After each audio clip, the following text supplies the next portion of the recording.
derro- lo derrocaron. Pero luego hubo también otro tema complejísimo, es que en Siria, que es un país de unas multiplicidades étnicas, religiosas, políticas, donde hay chiitas, sunitas y sectas que se alinean con ellos, y también hay cristianos maronitas principalmente y cristianos católicos. Hay drusos, que son una especie de musulmanes con unas creencias diferentes, y hay otros grupos humanos quedaron dominados por la familia Al-Assad, que es de tendencia chiita, porque la confesión alauita que ellos practican es más cercana a los chiitas que a los sunitas. Y de remate, el vecino país del Líbano, pequeño país aquí que está entre Israel y Siria, sobre el mar Mediterráneo, se convirtió en otro dolor de cabeza para la seguridad de Israel, habida cuenta que allí todas esas dificultades se trasladaron, y además tenía como herencia las ocupaciones francesa e inglesa de última hora. Entonces, un país con una mentalidad europea en unos aspectos, con una mentalidad religiosa en otros, y con unas dificultades de corrupción increíbles, terminaron repartiéndose el poder entre ellos.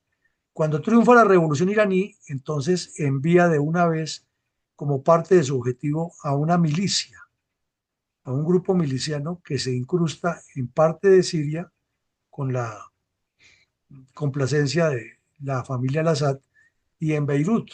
Inclusive Siria invade militarmente a Líbano, lo tiene controlado muchos años, y ayuda a la milicia de Hezbollah aquí. Y comienzan su acción contra Israel y contra Estados Unidos. Recordemos, año 1983, había unas tropas estadounidenses en unas barracas cerca del aeropuerto de Beirut, y unos terroristas de Hezbollah activaron unas cargas con explosivos y asesinaron a más de 250 Marines del ejército de Estados Unidos, de las fuerzas militares de Estados Unidos allí. Y cuando se presentó la gran guerra entre Israel y la OLP del señor Arafat, estos milicias tomaron partido por la OLP, y las milicias cristianas que se defendían también de todos los problemas que había, tomaron partido por Israel, y hubo muchas situaciones difíciles, entre otras la masacre de Chantilla, que le acomodan al señor Netanyahu. Por ende, la situación se fue complicando, y ya llegamos entonces al momento actual, en que Irán había construido o instalado una serie de milicias en Líbano, todas integradas a Hezbollah, y en Israel, dentro de la misma zona, tanto de la Palestina oriental o Cisjordania, como la Palestina occidental y Franja de Gaza, que también tiene una historia larguísima. Allí instalaron a sus grupos de Hamas y de la Yihad Islámica, que vinieron a ser como el reemplazo de la OLP, ya que Yasser Arafat en teoría se desmovilizó y coadyuvó a la creación de la Autoridad Nacional Palestina, que gobierna solamente en la zona de Cisjordania. También, después del derrocamiento de Saddam Hussein en Bagdad, eh, el gobierno iraní apoyó la creación de una multiplicidad de milicias que están regadas en todo el eje de los ríos Tigris y Éufrates, donde hay ciudades, naturalmente, con el fin de bloquear cualquier intento de milicias sunitas que vengan a interceder allí. Son enemigas, naturalmente, de Al Qaeda y de ISIS, pero también son enemigas a muerte de Estados Unidos y de Israel. Después de la guerra de Irak, Estados Unidos dejó tropas en Irak, en Siria, particularmente en la zona ocupada por los kurdos, que es otro fenómeno que se le agrega al problema de la región, de la volátil región. Entonces, estando allí, esas tropas se han dedicado a garantizar la seguridad de Irak y a garantizar la seguridad de los intereses geoestratégicos de Estados Unidos, porque aquí surge otro elemento, y es que mm, Irán tiene límites terrestres con un país que casi nadie lo conoce o casi nadie lo oye nombrar, sino hasta ahora últimamente por la incursión en el mundo de los recursos naturales que es Azerbaiyán, que dicen los azeríes. Y resulta que en Irán hay una población grande de azeríes también, no solamente persas, también hay azeríes. Y hay kurdos, menos que en Irak y menos que en Siria y Turquía, pero hay kurdos en Irán. Entonces eso ya le da otra connotación, hay muchos problemas.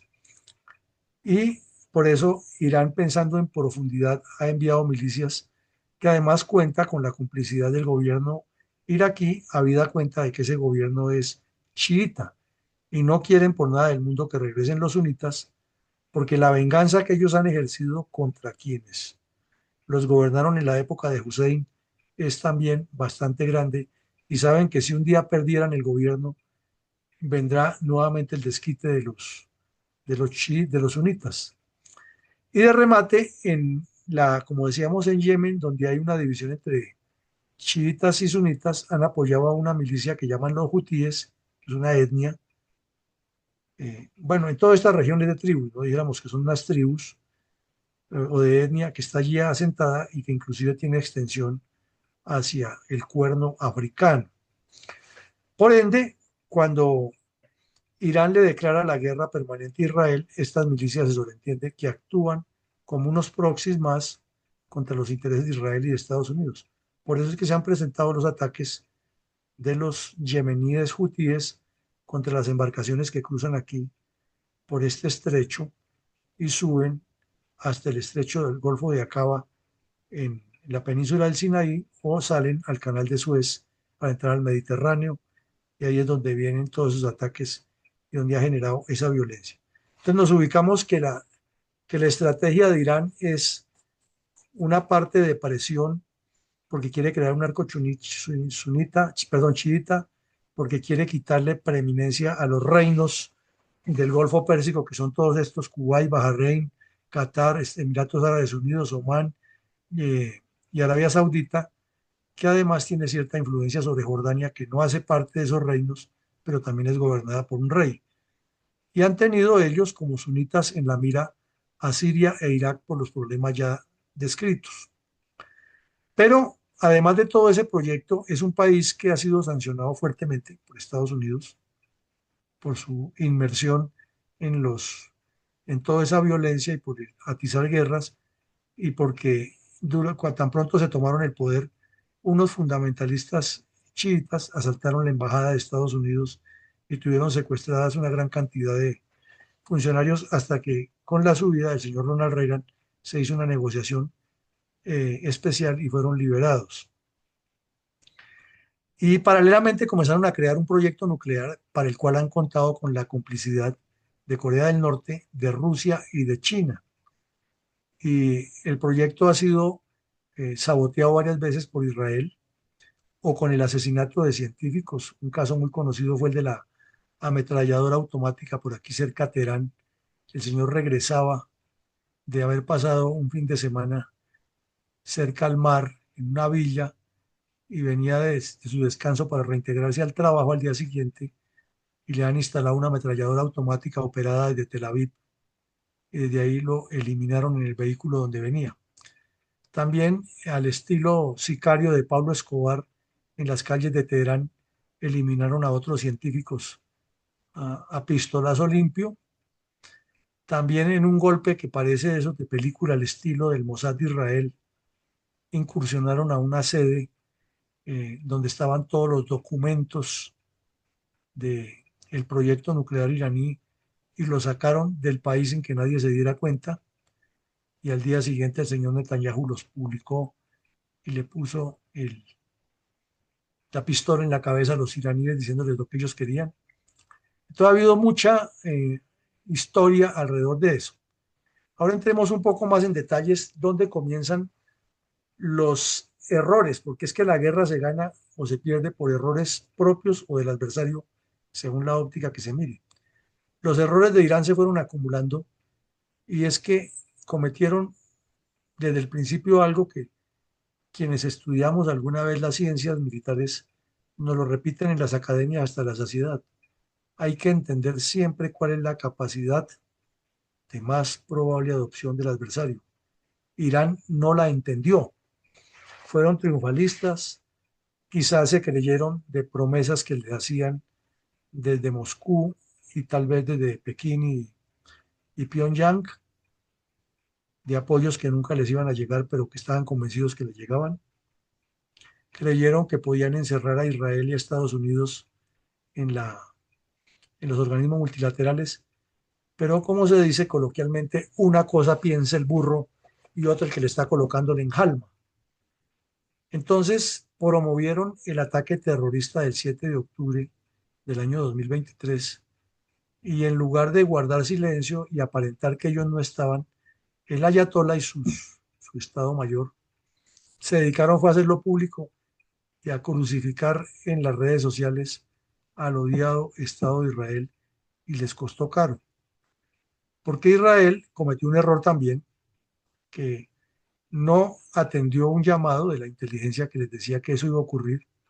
Lo consideraron que era una acción distractiva para seguir con el proceso de Hezbollah, es decir, le dieron más importancia a Hezbollah en la frontera norte y se llevaron la sorpresa de todo lo que ya conocemos, que ha sido muy reproducido en los medios, de ese golpe tan atroz, con más de 1.200 muertos y 250 secuestrados, unos kibutz destruidos y la vergüenza mundial, tanto para el Mossad como para los servicios internos de inteligencia de Israel y como para las propias fuerzas militares de Israel, que ni siquiera en las guerras convencionales con Egipto, con Jordania, con Siria y con otros países del Medio Oriente, les habían robado tanques de guerra y ahí vimos cómo los yihadistas subidos en tanques avanzaban triunfales, demostrando que le han quitado hasta tanques y le han destruido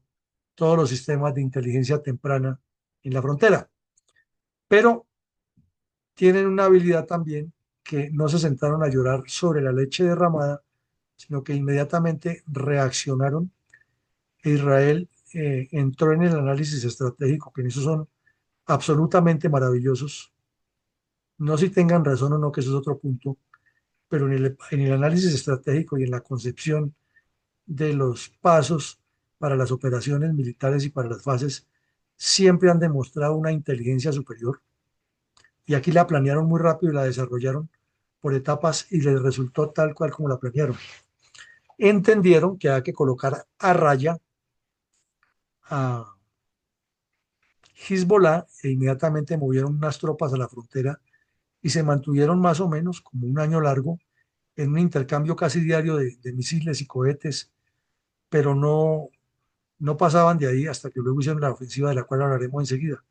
Y todo el esfuerzo principal lo dedicaron a Hamas y lograron golpear duramente a Hamas. Entonces lo que se ha llamado hasta el momento una guerra en la sombra, en la que ocurrían casos como el que estamos contando de que eh, los israelíes se metían a territorio iraní y eliminaban científicos o les robaban material o secretos, etcétera, ya, y pues siempre da la disculpa que no hay forma de probarlo, pero aquí ya pasaron de esa clandestinidad a hacer ataques de frente, y por eso esa que se llamaba la guerra en la sombra comenzó a entrar en el fin porque ya fueron abiertos, ya no fue una guerra en la sombra, sino abierta. Estas imágenes nos resumen el drama para recordar todo lo que ha ocurrido en Gaza. Así encontraron los soldados israelíes los kibbutz completamente destruidos, a los israelíes asesinados con tiros de gracia en la cabeza, las mujeres desnudas y violadas, igual las niñas, a otros que se los llevaron secuestrados para negociarlos, así estuvieran heridos o inclusive cadáveres se llevaron, señoras de la tercera edad. Esta es la famosa foto humillante del tanque que se lo llevaron los terroristas, lo pasaron al otro lado de la frontera, como se ve aquí, y le quemaron candela, le prendieron candela mejor. Y luego vino la respuesta aterradora de Israel, que se sabía que iba a venir con toda esa dimensión, la destrucción completa de entornos urbanos. Y finalmente esta foto que es reiterativa todos los días con el hambre y la miseria que está padeciendo esa gente. Ahí vemos a señoras y niñas y niños desesperados con una olla para poder llevar cualquier menjurje que les ayude a calmar el hambre, porque no hay otra forma en muchos sectores de la Franja de Gaza. Con eso se resume el primer error de Irán de pensar que atacaban a Israel, lo crucificaban y que no iba a reaccionar, a pesar de que tenían la experiencia que cada vez que desde la Franja de Gaza se lanzaban 5 cohetes y mataban a un israelí, o que se inmolaba un terrorista en Jerusalén o en Tel Aviv o en cualquier ciudad de Israel, la respuesta de Israel era aterradora, con bombardeos y con ametralladoras y hasta inclusive con incursiones de tropas armadas que entraban limpiando todo lo que encontraban por el camino.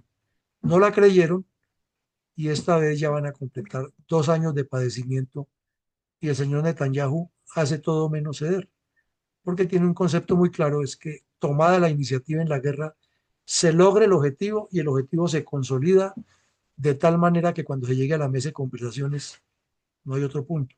Eso no lo entendió Irán.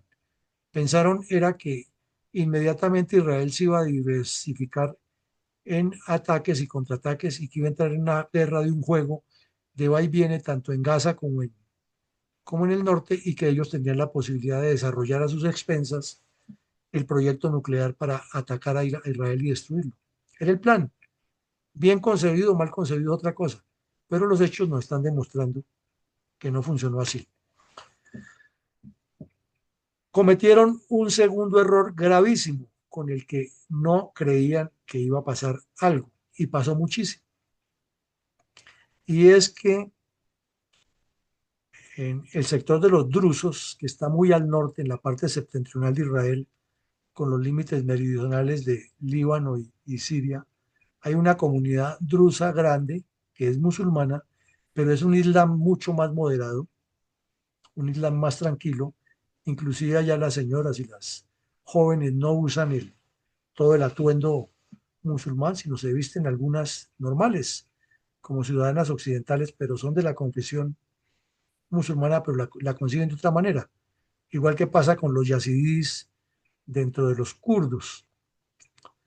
Y había unos niños jugando fútbol en un campo, ahí se ve la foto de los 12 niños, y Hezbollah desde el Líbano cometió el grave error de asesinar a esos niños con un cohete.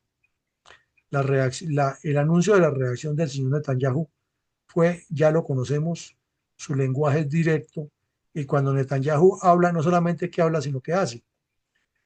Y Irán lo desafió y envió a un general, a unos generales, coroneles, a la embajada de Damasco a que se reunieran muy cerca en un cuartel que tenía Hezbollah dentro de la embajada iraní en Siria, pensando que por tratarse de una embajada no iba a haber ninguna respuesta y cometieron otro error.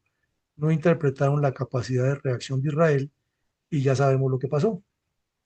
Entonces ya Irán se las dio de que estaba más bravo y entonces Hezbollah le dijo, así están más bravos, les vamos a eliminar los jefes de Hezbollah y se eliminaron uno por uno en Beirut. Entonces ya la guerra se extendió a Siria y se extendió al Líbano con resultados que poco a poco fueron destruyendo la infraestructura eh, de Hezbollah en esa región.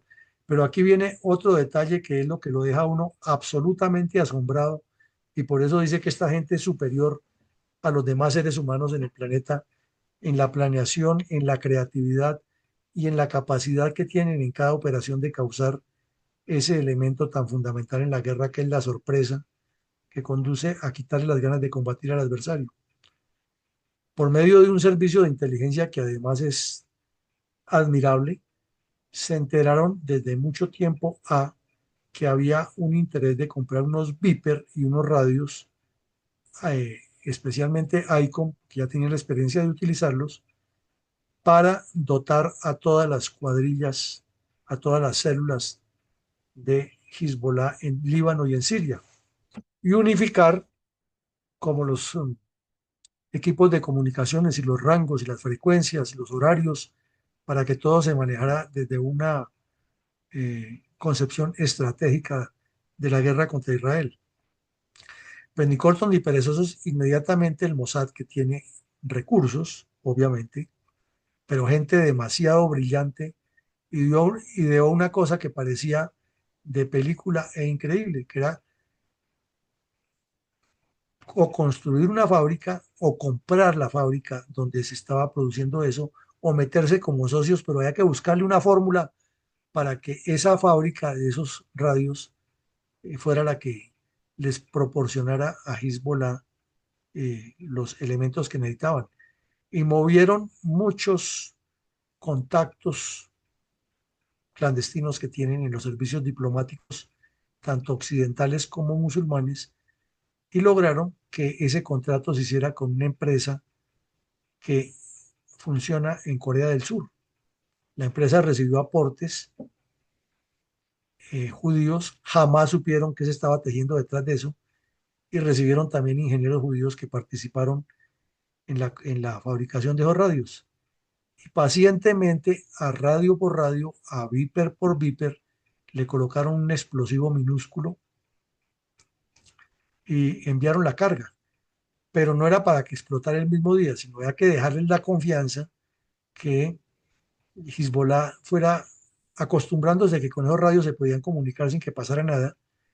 Y cuando ya consideraron que era el momento y también detectaron que había sospechas de parte de Hezbollah y de los servicios de inteligencia iraníes que probablemente en esos radios los podrían estar espiando, entonces temerosos de que desarmaran los radios y encontraran el, el explosivo allí inserto, tomaron la decisión del día D a la hora H hacer una explosión controlada, sabiendo que no todos en ese momento estaban conectados, porque había horarios diferentes y por niveles de mando, pero lo que sí estaban seguros era que la mayoría tenía los radios muy cerca, y entonces los que no estuvieran en comunicación los, los tendrían cerca y algún daño les causaría en su integridad física. Entonces idearon un mensaje falso para los Viper, solamente para los Viper, un día. Y el mensaje falso lo citó a una reunión virtual, dijéramos, a tal día, a tal hora, y en ese momento explotaron los Viper y mataron una gran cantidad de personas, dejaron a otros heridos, a otros les destruyeron la sede y los dejaron en evidencia donde vivían y ya los dejaron como objetivo para que los satélites los ubicaran y venían los nuevos bombardeos. Y cuando no han salido del estupor y del asombro, entonces recibieron la instrucción de que nada de volverse a comunicar por los Viper, porque seguramente todos los Viper estaban eh, afectados. Entonces dieron ahora comuniquémonos por los radios y ahí fue Troya porque vino la segunda explosión. Eso es un trabajo de inteligencia en el cual Israel se la ganó completamente a Irán y Hezbollah y les demostró que han cometido un gravísimo error provocando la reacción de Israel con el asesinato de esos niños allí. Además, el señor Netanyahu encontró la disculpa para hacerlo. Luego vinieron otras eliminaciones de cabecillas de Hezbollah y en Irán se tomó la decisión de atacar a Israel, pero anunciándole a Estados Unidos que lo hacían. Fue el primer ataque que hicieron un sábado, recordamos, un sábado por la noche, que el mundo estuvo en vilo. Todos los misiles fueron derribados afortunadamente e Irán dijo que con eso ya había demostrado la capacidad de amedrentar a Israel. Pero como con los judíos no se juega, porque ellos sí tienen claro el concepto de defensa nacional, la respuesta de Israel fue contundente e Irán cometió un tercer error. No le dio la lectura estratégica a lo que significó ese ataque. Se sabía que aquí en la base de Isfahán estaba gran parte del proyecto nuclear que desarrollaba Irán. Y tenía también unas defensas antiaéreas muy bien montadas y vinieron y se las volvieron flecos a esas defensas antiaéreas e intencionalmente regaron la información que le han afectado completamente el proyecto nuclear a Irán. Entonces los iraníes creyeron, los tenemos engañados. Y lo que no sabían era que los tenían perfectamente ubicados en lo que venía y que lo que han hecho era garantizar que esta defensa antiaérea, que estratégicamente era muy importante para los otros sitios, ya no funcionaría para una operación posterior, como en efecto ocurrió. Entonces, Israel pues regó sus informes, pero la situación se fue poniendo tensa y luego ya llegó al extremo que como Hezbollah seguía atacando y Hamas también, entonces el día que se posesionó el nuevo presidente en Irán, los iraníes recibieron a todos los jefes de Estado y entre ellos sentaron al jefe de Hamas como si se tratara de un jefe de Estado más. Israel les advirtió que eso tendría consecuencias y las tuvo muy pronto. En una noche de cuchillos largos, estando viviendo este señor en una base militar súper custodiada y con 1000 medidas de seguridad y de controles para entrar hasta el sitio, allá también voló en pedazos en el cuarto él y otro miembro de Hezbollah. Irán se sintió vulnerada y agredida en su soberanía, reaccionó y atacó esa misma semana a Tel Aviv y a Jerusalén, particularmente a Tel Aviv, con una andanada de misiles. También hubo el apoyo de Estados Unidos, Gran Bretaña y Jordania para derribar la gran cantidad de drones y misiles, pero Israel no se quedó quieto y vino la segunda respuesta más fuerte, que es el cuarto error de los señores iraníes. No interpretaron que Israel estaba haciendo metodológicamente la guerra como igual la había hecho contra Hamas y contra Hezbollah y como la hizo en los 6 días, que derrotó a 3 naciones árabes en 6 días sin enfrentarlas a todas al tiempo, sino que los vació y los fue llevando al terreno que él quería que combatieran. Esta vez les hizo lo mismo. Entonces vino y le destruyó otras defensas aéreas y fue preparando el terreno para una ofensiva posterior. En Irán no lo interpretaron así, siguieron convencidos que ellos podían seguir desarrollando el proyecto nuclear, ya que Israel no se ha metido con eso, como tampoco se ha metido con las baterías petroleras ni nada, sino que les había dado era a unas bases aéreas y les había bloqueado el sistema antiaéreo y sobre todo había hecho lo que en estrategia y táctica militar llamamos que es el reconocimiento en fuerza o por la fuerza, era verificar cómo era la reacción y habían ido armando el cuadro para determinar la capacidad de más posible adopción de Irán. Eso no lo entendieron los iraníes y por eso cayeron en la trampa. Aquí hay fotos como esta por montones de ese ataque de esa noche. Entonces ya la situación estaba muy caldeada y llegó el año 2025 con una cantidad de tensiones. Subió al poder el señor Trump y de una vez anunció que todo su respaldo era para Israel. El señor Netanyahu muy hábilmente jugó las cartas y le propuso que le metieran fuertemente la mano al desmonte nuclear iraní, que era la amenaza para ellos, y sigue siéndolo. Trump inmediatamente sacó a relucir la famoso plazo de 2 meses, que ya lo conocemos, qué pasó después. Luego, muy hábilmente, en una jugada que casi nadie entendió, Trump visitó el Medio Oriente e intencionalmente visitó a 3 estados sunitas: Arabia Saudita, Qatar y Emiratos Árabes, recibido con alfombra roja, con grandes honores, con elogios, y ni siquiera mencionó al señor Netanyahu en esa visita. Muchos comentaristas, muchos analistas dijeron que ha sido una bofetada, que increíble que siendo tan amigos y ni siquiera lo hubiera visitado estando ahí, que cómo era posible que siendo el aliado más leal, Israel hubiera preferido visitar al Medio Oriente sin entrar a Israel, sino a los países sunitas. No, era que ya la estrategia venía funcionando y le estaban dando un mensaje a Irán de que no se meta con los países sunitas porque tienen a Estados Unidos, pero que Estados Unidos guardaba una compostura diplomática y geopolítica frente a los planes de Israel. Quinto error de los iraníes: no interpretaron que aquí había una maniobra estratégica muy importante y que ellos estaban cayendo en ese engaño estratégico. Pero aquí hay que sumarle algo que, dígase lo que se diga, tiene tantos enemigos como amigos, tiene tantos críticos como detractores o como elogiadores, pero el señor Netanyahu, hay que reconocerlo, es un zorro político. Es un hombre que tiene una audacia política y estratégica impactante, que tiene una habilidad nata para salirse de los problemas y voltearlos con una facilidad y trasladarle a la contraparte la responsabilidad, porque sus pasos son estratégicos.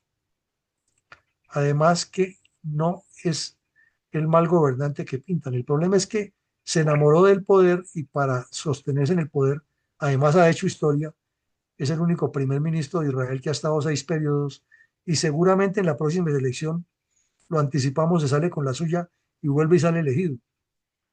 Porque él tiene muchos enemigos internos que lo quieren ver en la cárcel, con justa razón, por los hechos que ha cometido, pero también tiene la habilidad de convencer a los israelíes que él es el hombre necesario porque es el que encarna el sentimiento que les dejó Ben Gurión y la señora Golda Meir.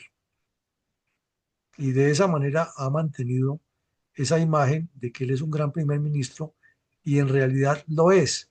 El problema es el apasionamiento enfermizo que tiene por el poder y lo que ha hecho para lograr ese sostenimiento en el poder, pero que sus capacidades lo ponen como un gran estadista y lo ha demostrado, porque maneja la política y la estrategia como nadie. Es el presidente o el primer ministro del mundo que más sabe de política y estrategia, gústele a quien le guste y digan lo que digan, es un estratega y un político nato. Y es estratega militar porque además fue militar de carrera, sabe de conducción de tropas, sabe de geopolítica, sabe de armas, sabe de proyectos estratégicos, conoce muy bien cómo funcionan los servicios de inteligencia, conoce muy bien cómo se maneja la política interna del Estado, cómo se maneja el presupuesto público, cómo se hacen las coaliciones. Es, es un señor fuera de serie. Lástima a lo ser enfermizo por el poder y haber hecho lo que ha desarrollado para mantenerse en él. Entonces, con esa habilidad estratégica, metió a Estados Unidos, como decimos coloquialmente, en el baile. Y ahora ya Estados Unidos no se puede salir de esa fiesta. Trump cree, en medio de su posición superlativa, que él es el que maneja a Netanyahu. Y el que maneja es Netanyahu el que maneja a Trump. Ya lo metió en esa guerra. Algo que evitaron Obama y Biden muchas veces, que era meterse en una guerra en el Medio Oriente después del fracaso que tuvo papá Bush, hijo Bush, perdón, George hijo, en Irak, con la Segunda Guerra de Irak. Se habían cuidado mucho de meterse los estadounidenses en eso. Obama no lo aceptó, Biden tampoco, Trump en su primer periodo tampoco lo aceptó, pero en este, muy ladinamente y muy hábilmente, el señor Netanyahu le subió el ego y lo puso a combatir. Entonces se produjo el sorpresivo y masivo ataque israelí inicialmente y Trump seguía estando amarrado ahí. Y entonces Israel siguió desarrollando lo que nos ha enseñado en la estrategia israelí de la guerra, paso a paso, objetivo por objetivo, pero cada objetivo va dejando sin fuerza al siguiente.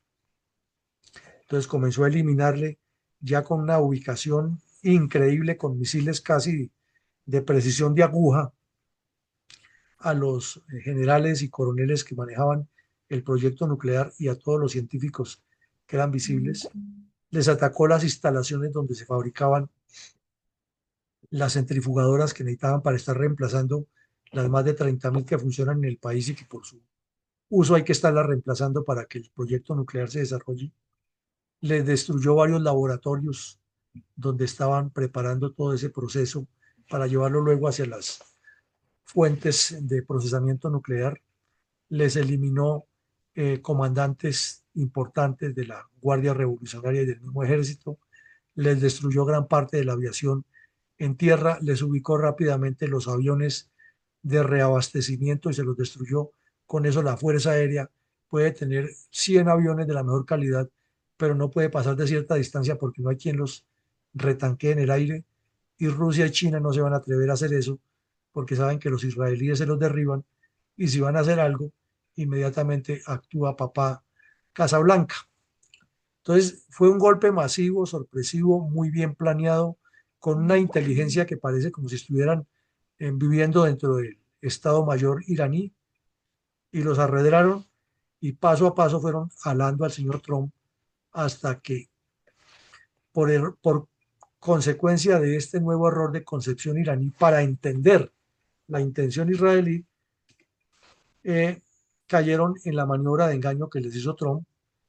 Ya les había dicho que les daba 2 meses, no le creyeron, y entonces el señor Trump, ya completamente elogiado por el señor Netanyahu y comprometido hasta los tuétanos, ordenó la participación de Estados Unidos en el ataque para demostrarle desde su óptica a Rusia y China que él también tiene el control allá y que está con Israel. Entonces, ahí viene el tema complejo, que se produjo un contraataque iraní. Todo el mundo pensó que era el comienzo o el paso ya más cercano a una conflagración mayor, pero de un momento a otro el señor Trump, en medio de sus salidas mucho más mediáticas y de figuración, dijo que los israelíes eran muy lindos porque le habían avisado que le iban a hacer el ataque y que ya tenían que hacer la paz, y se hizo el bravo con Israel, hasta los trató como si fueran subalternos de él. Muy hábilmente el señor Netanyahu dijo, perfecto, estamos disponibles para la paz, pero si Irán demuestra que tiene proyecto nuclear, se lo destruimos. Si vuelven a desarrollar planes para destruir a Israel, los atacamos. En el fondo, lo que quiere Israel son tres cosas: destruir el proyecto nuclear iraní, sacar a los ayatolás del poder, porque mientras los ayatolás estén, la teoría de que hay que desaparecer a Israel estará latente, y en tercera medida, destruirle su capacidad misilística de mediano y largo alcance, que ya se la han golpeado, pero es que es muy grande, está muy bien distribuida en Irán, tiene unas montañas muy grandes Irán, y dentro de esas montañas hay muchas bases secretas que han construido a lo largo del tiempo y no se las han destruido todas. Pero con Israel no se juega, y se demorarán 5, 10, 15 años, pero que ese proyecto no progresa porque no progresa. Y lo peor es que hay un statu quo ahí, que es que un cese al fuego después de 12 días, por eso cuestionábamos que la guerra llame de 12 días, porque en cualquier momento lo puede romper cualquiera de las partes, y ya sabemos que Israel detecta algo y así en la Casa Blanca le digan que no, ya los tiene comprometidos y saben que finalmente le dirán que sí, y van y hacen con el asombro que causan en el mundo. Tenemos también aquí las posiciones geopolíticas que hay en este momento, qué es lo que busca cada quien, porque a veces en las redes sociales o en los medios de comunicación llevan opinadores de esos que opinan sobre todo de lo que no saben y dicen cosas que no son ciertas o que se les ocurre a ellos, pero que no coinciden con la intención estratégica, y volvemos al tema de cuál es la capacidad de más probable adopción de cada uno de los agentes implicados. Entonces miremos qué es lo que piensa China. China no va a cometer la insensatez de enviar tropas chinas a pelear una guerra ajena. Jamás lo va a hacer. Pero China sí mira el escenario desde otra óptica. Vamos a mantener siempre nuestra espada de Damocles, que si le pasa algo a un aliado, nosotros podríamos actuar militarmente, porque se nos afectan nuestros intereses económicos y las inversiones que tenemos. Entonces, con eso ya amarra a Estados Unidos que no vaya a tocar ningún interés de China, pero no actúan allá. ¿Pero qué están mirando los chinos? Que si los ayatolás siguen en su tosudez, la cual no comparte China, porque a China le gusta negociar todo, claro, negociar al estilo de ellos, para ganar, pero le gusta evitar la confrontación armada, y al ayatollah le gusta lo contrario, no negociar diplomáticamente y más bien fortalecerse en la parte militar para demostrar miedo y fundamentalismo dentro de la población. Entonces el señor Xi Jinping mira la cosa de otra manera. Ah, pues entonces se quiere que lo maten, dejémoslo, que se mate. Pero ya tenemos unas inversiones grandes allá y el petróleo de Irán vale mucho, porque ese activo no se convertiría para nosotros, y podemos pensar inclusive en más adelante lanzar un oleoducto desde Irán hasta China, pasando por Pakistán y por Afganistán, y nos evitamos todo este problema del mar, y China es la que lo controla y de paso establece el control sobre esa línea y se queda abastecida con el petróleo que necesita. Que salen los ambientalistas a brincar y a decir y que el petróleo es malo y los petristas y los lulistas y los correístas y los kirchneristas a hablar cosas, le importa un pepino al señor Xi Jinping y a los chinos. Ellos necesitan el petróleo y es el que les va a dar el control. Y si se les llega de esa manera, perfecto. Pero tienen otra carta, y es que tienen un aliado estratégico para bloquear los intereses de Estados Unidos, que es el señor Putin. Si se destruye la infraestructura petrolera en Irán, ellos van a recobrar, claro, no por la fuerza, sino por la presión económica y la diplomacia.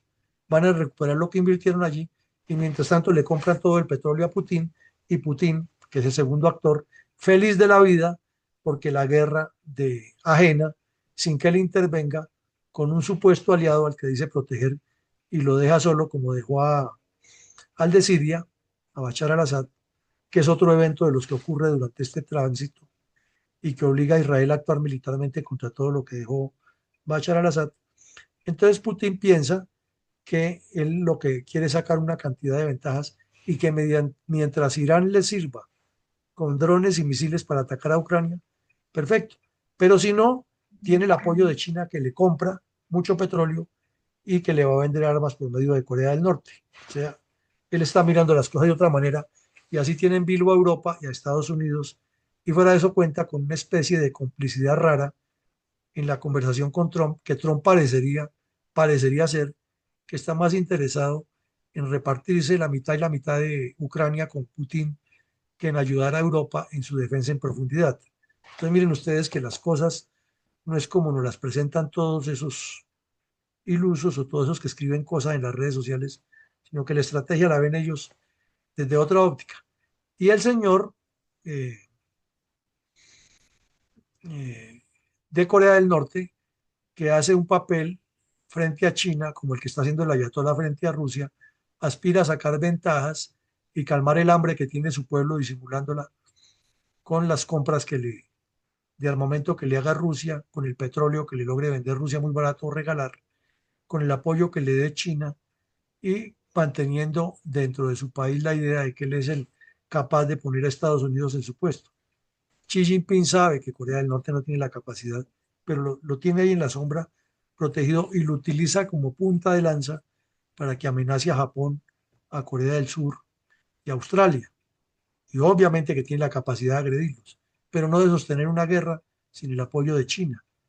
Entonces es un juego de intereses geopolíticos que ellos manejan y que a veces los interpretamos mal. Y el ayatollah lo único que le interesa es mantener un proyecto de control férreo, criminal inclusive, de su país, mantener a Estados Unidos en jaque y a Israel y pensar en la destrucción de Israel, que eso nunca va a ocurrir, pero él lo mantiene vivo y conservar toda esa gerontocracia y esa corruptela que lo rodea. Por ende, los intereses que allí suceden nos llevan a un montón de enseñanzas y reflexiones que son muchas más y con esto cerramos. Primero, es que Israel en particular ha demostrado los aciertos en la aplicación de la política y la milicia dentro de los principios de la guerra. No así Irán, no así el mismo Estados Unidos, que se convirtió en presa de los intereses de Israel por la vanidad del señor Trump de demostrar que él es el primero en el mundo. Segundo, queremos resaltarlo hoy y volverlo a traer como en las academias militares. Siempre enfoquémonos en la capacidad de más probable adopción que tenga el adversario.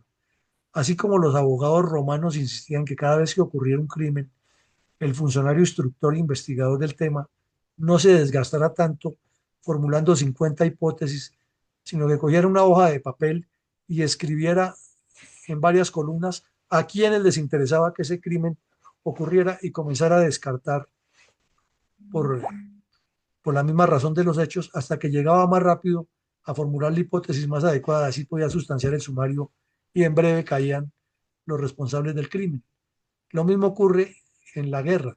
El que tenga la mejor habilidad para determinar la mayor capacidad de adopción del adversario y actúe con contundencia, evitándole que desarrolle esa capacidad de mayor adopción, lo somete, como en el tenis, a que sea el que le contesta cada vez que le coloca la bola adelante, atrás, al lado, al otro lado, y lo va derrotando.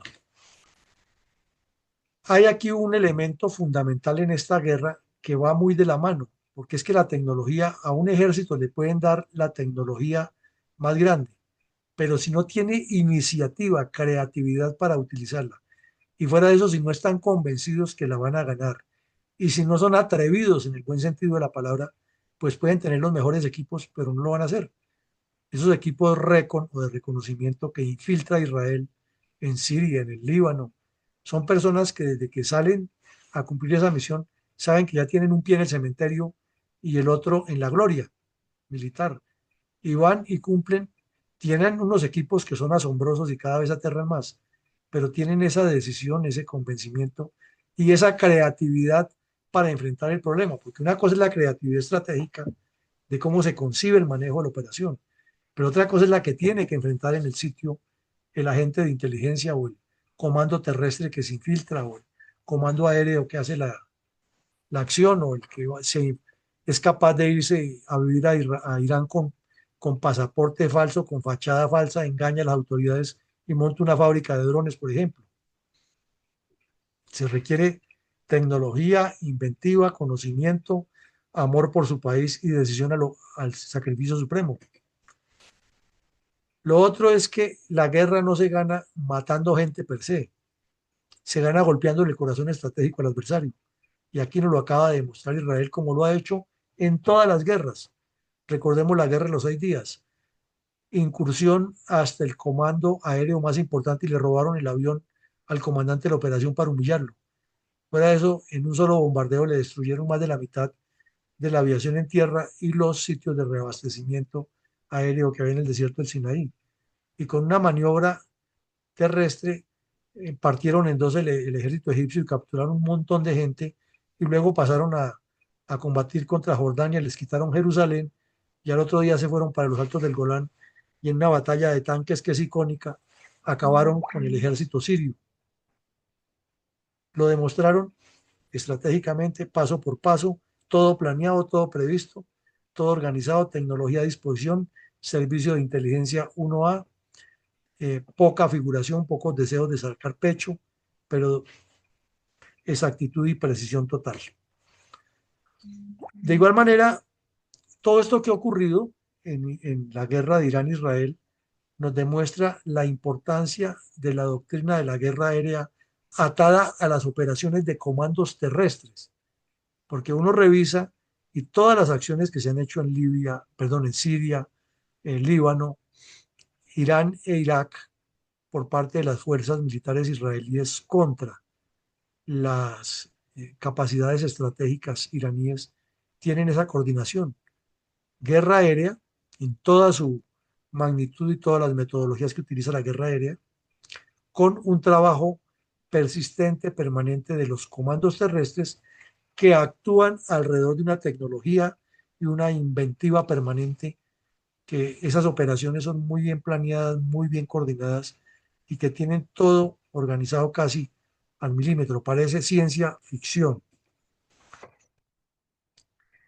También nos deja como enseñanza es que la errónea lectura iraní del adversario, de sus capacidades, de su forma de actuar, quiere decir que no se hace lo que en estrategia y táctica militar se llama el análisis del poder relativo de combate, en particular con los aspectos intangibles, porque son muy dados, como se comete el error en la mayoría de ejércitos del mundo, es en ponerse a hacer la evaluación de las armas. Y volvemos al punto. Un ejército puede tener hasta armas atómicas a disposición, pero si no tiene ganas de pelear, si no tiene creatividad, si no tiene líderes con decisión, pues eso es como un ejército de leones dirigido por un cordero. Aquí le pasó eso a los iraníes. Seguramente los soldados iraníes son valientes como todos los soldados del mundo, y están dispuestos al sacrificio supremo y lo hacen por su patria.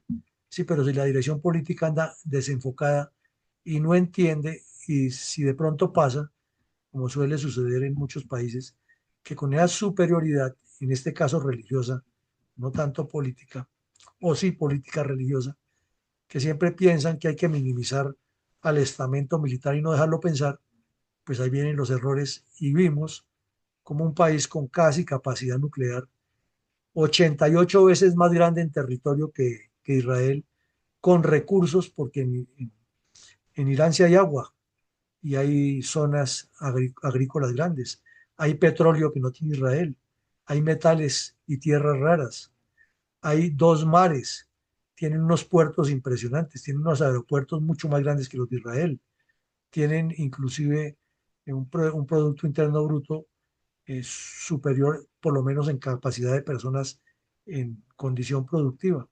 Y entonces, ¿qué es lo que pasa? Pues que le dan una lectura errónea a la capacidad del adversario y no dejan que los estrategas militares conduzcan la guerra, sino con anteponiendo dizque, lo que decida el señor Ayatollah. Pues él sabrá mucho de religión y de mover acciones terroristas y de organizar células, porque esa fue su vida. Pero ya de estrategia para defender un país y de guerra aérea y de todas cosas, pues lo saben son los militares que lo han estudiado. Pero ¿quién le pone el cascabel al gato? Y otra enseñanza que nos deja esto es que el señor Trump está jugando con candela, porque es que en la guerra lanzar misiles o atacar no es un juego. Eso no es de que yo le envío este misil y después decimos que qué tan lindo que usted me avisó que me iba a contraatacar, porque el enemigo queda y en la guerra no hay enemigos pequeños. Y hay células que se han regado por el mundo, no solo dentro de Estados Unidos, donde hay intereses, comenzando por las embajadas. Y no se puede descartar que vengan acciones terroristas, como lo hemos advertido muchísimas veces los analistas en los medios de comunicación. Y otra enseñanza que nos queda aquí para reflexionar es la doble moral que ha habido de parte de Rusia y China, ya que Rusia ha utilizado bastante a Irán en su guerra contra Ucrania y su amenaza latente contra Europa, pero aquí lo dejó prácticamente solo. No se puede descartar que les dé algún apoyo, pero lo dejó solo. Y ya China lo veíamos, que tiene a su proxy Corea del Norte, que está más interesada en irse a combatir en Ucrania para preparar tropas que estén en condiciones superiores de enfrentar a Corea del Sur el día que se desate una guerra. Esa es la razón por la que están enviando tropas eh, norcoreanas a combatir en Ucrania. Y China ya sabe que yo siempre tengo aquí la amenaza de que puedo mover un poder grande, que tengo capacidades de combate, no las voy a usar, pero las tengo. Ah, pero mi petróleo y mi plata que se ha invertido, si no la voy a perder. Entonces, que se maten ellos allá, pero al final me quedo yo con el petróleo. Entonces, son unas posiciones muy diferentes. Y con esto, mi coronel, hemos llegado al fin del ejercicio, entonces ya le paso la palabra para lo pertinente que ustedes tengan previsto. Muy amable, mi coronel. En principio, felicitarlo por tan brillante exposición. Me voy a permitir ahora hacerle algunas interrogantes que nos llegaron a través del chat. La primera, ¿considera usted que en algún momento cuando Estados Unidos atacó las bases nucleares de Irán, el mundo pudo ingresar a una tercera guerra mundial si China y Rusia apoyaban en la defensa de Irán y se involucraban en la guerra? Hasta el momento, ¿se ha disipado la amenaza de una tercera guerra mundial? Bueno, mi coronel, muchas gracias. Desde esta óptica nos parece que sí es cierto. Ese día estuvimos a centímetros, o como dicen los narradores deportivos, el balón cruzó rozando el horizontal. Estuvimos a nada de que se hubiera desatado una tormenta mayor si Irán hubiera cometido la insensatez de atacar a Arabia Saudita o a Emiratos Árabes, porque ya era una guerra entre chiitas y sunitas de fondo religioso y por el control del Golfo Pérsico y del petróleo. Y entonces sí o sí, de una u otra manera, hubieran intervenido China y Rusia y se hubiera ahondado. Pero de igual manera, como no se ha firmado ningún acuerdo, como el ayatolá no ha dado el brazo a torcer y sabemos que Israel tampoco lo va a dar a torcer, la espada de Damocles está ahí y cualquier movimiento de una ficha en sentido equivocado nos podría llevar a una tragedia mayor. Coronel, gracias. Otra interrogante que surge. ¿Cree usted que al alcanzar Israel la superioridad militar y estratégica en el Medio Oriente después del ataque a Irán hace 2 semanas, no ha puesto susceptibles al mundo árabe sunita que que no le conviene que Israel ejerza la supremacía militar en la región? Que hay unos aspectos que hay que analizar muy bien, coronel. Israel juega a que si se crean dos estados, que algún día tendrá que ocurrir, los estados árabes sunitas se comprometan a controlar que los palestinos no hagan terrorismo contra Israel. Y los sunitas a lo que juegan es a que el Estado de Israel no tenga preeminencia, pero es como una cuestión más de envidia, porque es que no tienen la capacidad, ellos tienen la riqueza, sí, pero es que esa creatividad que han demostrado los judíos a lo largo de la historia es una superioridad que jamás se la podrán quitar ellos por más de que se preparen, porque eso parece que dentro de está dentro del ADN de estas personas. Y el que siempre ha jugado el papel ahí de mediadores de Estados Unidos, que no sabemos hasta cuándo lo logre, pero sí, desde luego es uno de los interrogantes que quedan aquí, porque el juego de intereses de los sunitas es bien marcado y no se ha podido eh, cambiar esa mentalidad. Sin embargo, con los pactos de Abraham que todos conocemos, se inició un proceso interesante. Era increíble ver turistas musulmanes en Jerusalén, en Tel Aviv, en Yotbatá, en Eilat, al sur de Israel, que eso no cabía en la cabeza de nadie, se vieron, o lo mismo ver a turistas israelíes plenamente identificados como judíos caminando por las calles de Riad. Eso era un gran avance ya, pero con toda esta situación la ha mantenido como en un vilo y afortunadamente para todo el futuro que pueda tener esto, la monarquía saudita no ha asumido una actitud belicosa ni beligerante, ha cuestionado varias veces a Israel, pero ha sido mucho más moderada que en los anteriores. Sin embargo, todo está por verse, mi coronel. Muy amable, gracias. La siguiente. ¿Usted considera que la entropía geopolítica de Israel versus Irán será más compleja y menos predecible, dando lugar a una mayor tensión y a un cambio rápido de equilibrio de poder al interior de Irán?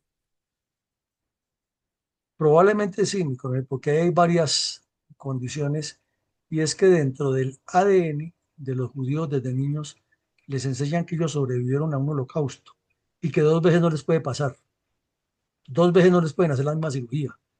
Entonces, cada vez que ocurre algún evento, está el discurso y la narrativa que ellos son víctimas y entonces esa entropía crece y les da una necesidad de ser más fuertes, de desarrollarse y de demostrar esa superioridad. Y entonces es una necesidad de ir a las Fuerzas Armadas, es una necesidad de ser parte de los servicios de inteligencia, es una necesidad pagar los impuestos para que los organismos de seguridad funcionen, es una necesidad desde la diáspora, estén en Nueva York, Buenos Aires, La Paz, Bogotá, San Salvador, donde estén, ellos tienen que cumplir con las obligaciones con el Estado de Israel y mantener esa cultura cada vez más viva y más fuerte. Entonces, eh, Irán tendrá siempre ese problema y si no evolucionan en el sentido de buscar una convivencia distinta, ahí lo tendremos vigente. Muy bien, gracias, mi coronel. Una pregunta acá dice, ¿quién de los propuestos tiene todas las tecnologías y estrategias geopolíticas, eliminando cualquier adversario o a todos?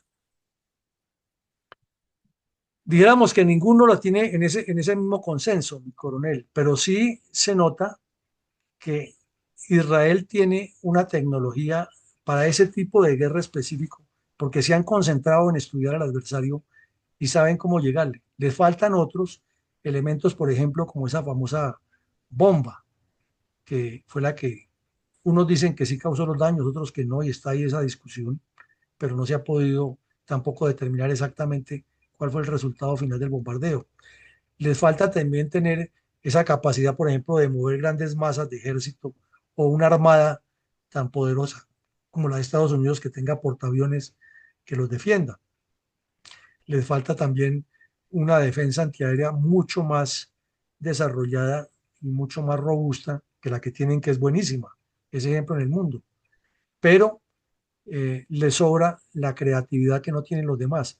Entonces parece que aquí también la lógica de las condiciones humanas se está dando en este campo y que difícilmente se logrará una supremacía total, inclusive pasando muchas décadas, porque siempre habrá diferencia entre los seres humanos y afortunadamente esas diferencias, o si no, ¿cómo sería que todos fuéramos iguales?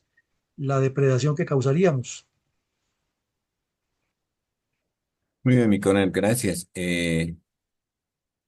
La siguiente, en el hipotético caso que Irán cambie de régimen político, ¿considera usted que Irán como Estado cambie sus objetivos nacionales de disponer de armas nucleares y disuadir en particular a Israel y Arabia Saudita después de haber sido herido en su orgullo nacional y deje de desarrollar su programa de armas nucleares?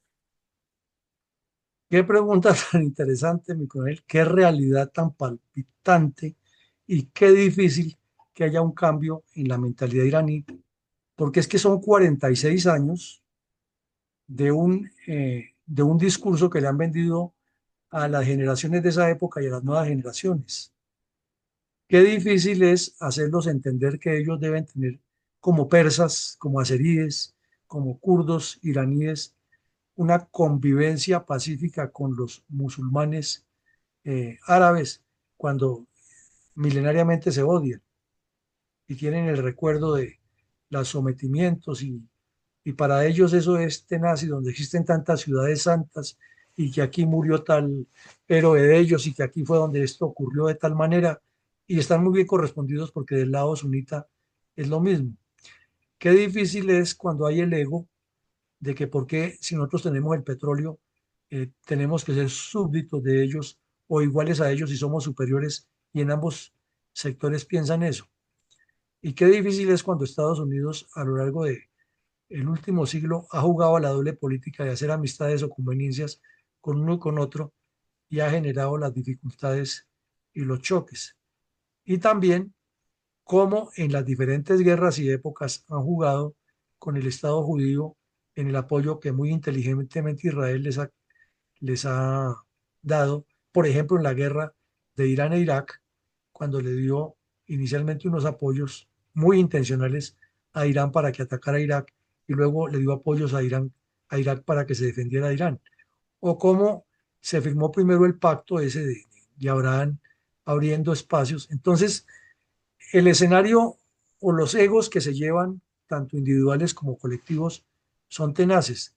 El ayatolá o los ayatolas, sea el que esté, así no gobierne, pero siendo el ayatolá superior de Irán, jamás va a aceptar que el imán chiita superior cercano al reino sea el que lo dirige o el que le da línea en el comportamiento, simplemente porque los sunitas son más. Entonces, este es un tema complejísimo, que es lo que ha en esencia mantenido esas guerras en el Medio Oriente. Y sinceramente, desde nuestra óptica, no le vemos que el hecho de que caiga el régimen de los ayatolas vaya a resolverse esto de la noche a la mañana. Gracias, mi coronel. Agradecer a todas las personas que nos han escrito al chat con sus comentarios y sus preguntas muy interesantes. Sin embargo, por el periodo que hemos tenido de la exposición, eh, ya no las vamos a hacer. Voy a continuación ceder la palabra al señor general San Martín para que él mismo haga las conclusiones respectivas.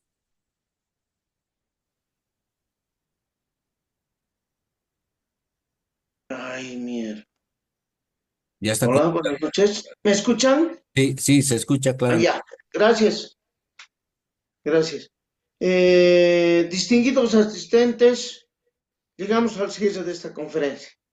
y no queremos concluir sin expresarnos nuestras más sinceras felicitaciones y agradecimiento.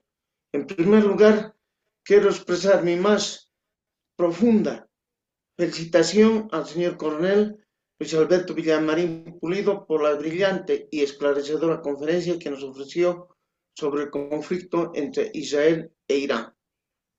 Su presentación fue clara, inspiradora y muy enriquecedora. Nos ha dejado importantes reflexiones y aprendizajes que sin duda nos motivan a seguir creciendo tanto en lo personal como en lo profesional.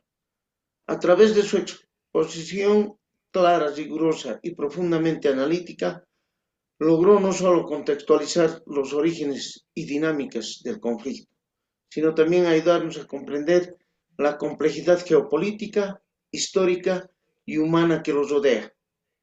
Agradecemos especialmente su capacidad para abordar a un tema tan sensible con objetividad, equilibrio y respeto, permitiéndonos reflexionar de manera crítica y fundamentada sobre sus implicancias a nivel regional y global. Ha sido un verdadero honor contar con su presencia y tener la oportunidad de escuchar sus valiosas ideas y experiencias.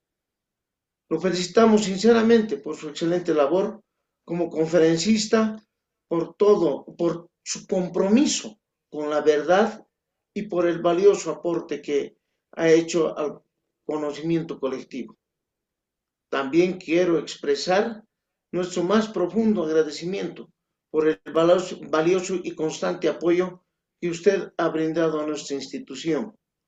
Su compromiso, generosidad y disposición han sido fundamentales para el logro de muchos de nuestros objetivos. Gracias por su respaldo. Hemos podido fortalecer nuestras actividades, mejorando nuestros servicios y avanzar con paso firme hacia el cumplimiento de nuestra misión. Su presencia y acompañamiento continuo no solo nos alienta, sino que también nos inspira a seguir trabajando con responsabilidad, entrega y vocación de servicio. Reciba, por tanto, nuestro sincero reconocimiento y gratitud. Valoramos profundamente su apoyo y esperamos seguir contando con su confianza y colaboración en el futuro. Finalmente, quiero agradecer la presencia de todos los señores oficiales generales, almirantes, oficiales superiores, profesionales civiles y personal en general, por su valioso interés, por las preguntas y por mantener un ambiente de respeto y participación activa. Que tengan muy buenas noches y muchísimas gracias. Muy, Muchísimas gracias a usted, mi general. muy agradecido, mi general, por sus palabras. A continuación, para finalizar con con la presente conferencia virtual, voy a ceder la palabra a mi teniente coronel Luis Alberto Villamarín Pulido para que dé sus palabras finales y despedida. No, pues mi coronel, a usted muchas gracias, a mi general San Martín, muy amable por sus generosas palabras. Usted sabe que como soldados, aquí, allá y en todas partes, un soldado siempre tendrá ese compromiso de decir las cosas de la mejor manera, de la manera más posible, cercana a la verdad, para buscar en realidades información y compartir criterios. Ustedes tienen una organización muy importante, muy valiosa, y la hermana República de Bolivia siempre están activos, siempre están trabajando en generar este tipo de debates, de pensamiento, que es lo que necesita la humanidad, profundizar en el conocimiento científico, tanto militar como político, porque al fin y al cabo ese es el manejo del Estado. Eh, Desde luego, mi general, que estamos siempre atentos aquí en la Fundación para compartir con ustedes todos estos temas de análisis geopolíticos y no solamente quien les habla, también aquí tenemos personas de altísimas calidades profesionales con mi coronel, como mi coronel Iván González, que es un experto en temas aéreos y de defensa nacional aérea, que algún día podría también compartir con ustedes algunos temas si lo consideran a bien. Y más personas que hay aquí en Colombia que podríamos interactuar. Así es de que mi general San Martín y mi coronel, muchísimas gracias. Que Dios nos siga bendiciendo y siga fortaleciendo en nuestro continente a las hermanas repúblicas de Colombia y de Bolivia y a todos los eh, connacionales de nuestro hemisferio que hoy nos acompañan en este interesante evento académico. Muy agradecido, mi coronel. Y finalmente, pues agradecer a todas las personas que han entrado a la plataforma virtual del Centro de Diplomados en Altos Estudios Nacionales. Muy pronto estaremos compartiendo otro tipo de conferencias. Muy buenas noches y gracias.